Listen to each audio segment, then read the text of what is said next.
Figured I'd make this video real quick. This is actually day 3 of the 1,000 word a day writing challenge. It's going well so far.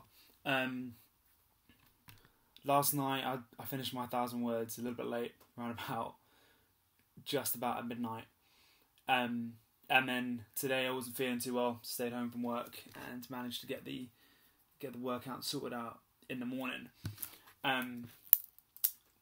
It's going great. At the moment I feel already like I'm a bit more into writing. I'm a bit more into sort of the flow of it.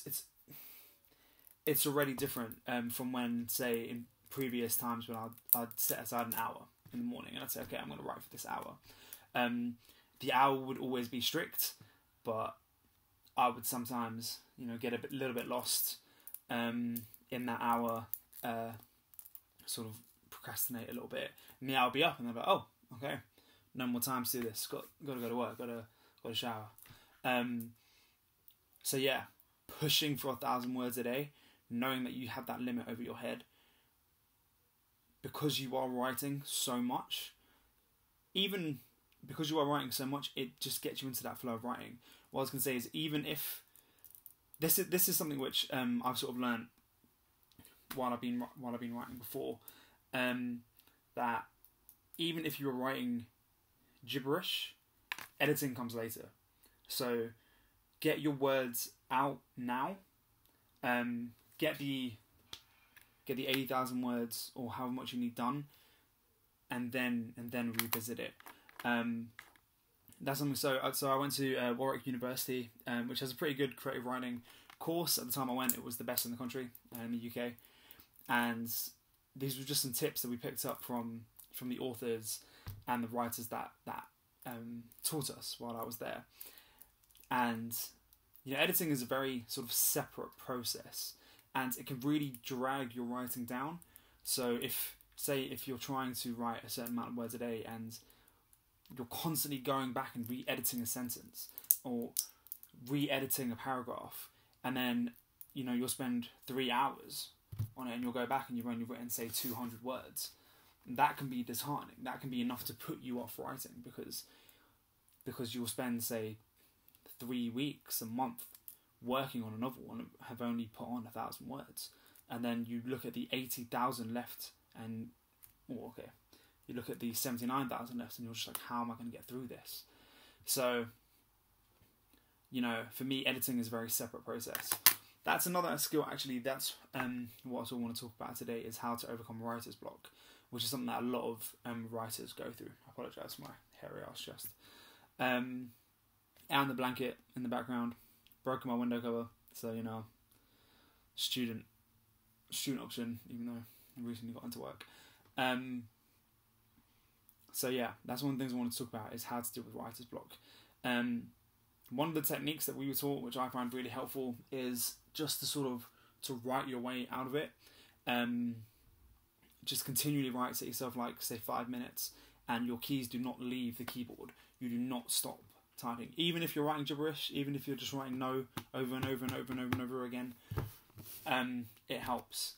And then after those 10 minutes are done, go back, or those 5 minutes, go back, reread that paragraph, and I promise you will find little gems in there which you can pick out and start working with.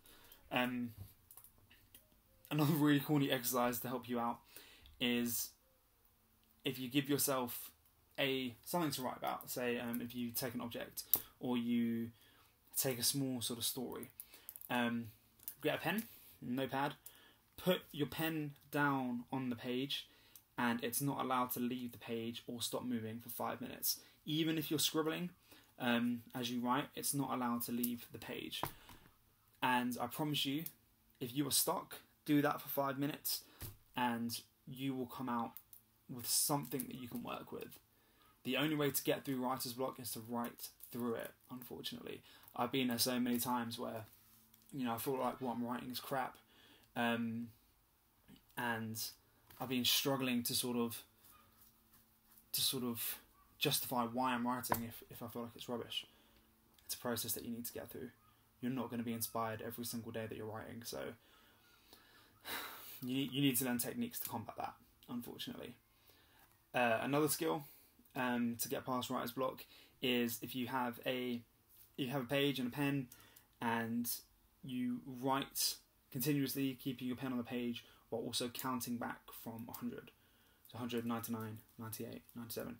It's a lot harder than it sounds. But what it does is it forces your subconscious to sort of come to the forefront of your writing. And then I promise you'll look back and you'll find some really good gems in there which you can work with. So yeah, that's definitely helped me before. Since doing this challenge, I'm on 3,000 words, which is really good. As I said, I've already planned out a large part of this novel. I know where it's going. I know the themes and the characters inside out. That's all come through the snowflake method, which I talked about in my first video. But that will just help you if you did want to start writing a novel. That will just help you sort of get to a stage where you can just flush out 1,000 words a day and sort of still be going in a fairly good direction. As for the quality of my work, I'd say it's good. I'd say I'm probably going to have to go back and edit it, but that would be a lot more satisfying to me when I've got the 80,000 words or more, if it needs more, down on the page. One benefit of doing a novel this way is once you've written those 80,000 words, you know the story and you know the path that your characters are going to walk, because it's bound to change when you're writing a book. You can go back, and when you're editing, you can start to foreshadow a lot more, or you can start to sort of make the tale a little bit more complex, which you couldn't do if you didn't know the whole story off at the start. So, you know, there are definitely benefits to writing in this sort of way. Yeah, I'm enjoying it so far. The one thing that I would say is a test about this challenge is having to plan ahead for challenges that are coming. So tomorrow I've got work, and then I've got a audition for a play, and I know I'm going to struggle to find time to write 1,000 words tomorrow. So I'm probably going to have to find time again today to write another 500 words so that I can make up for that tomorrow. That's a challenge with doing it. That's a challenge about doing this challenge, but you know, it wouldn't be a challenge if it was challenging.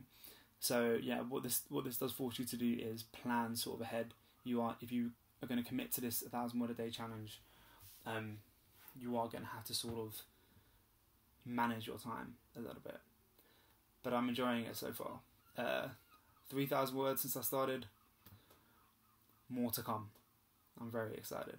So yeah, day 2 and day 3.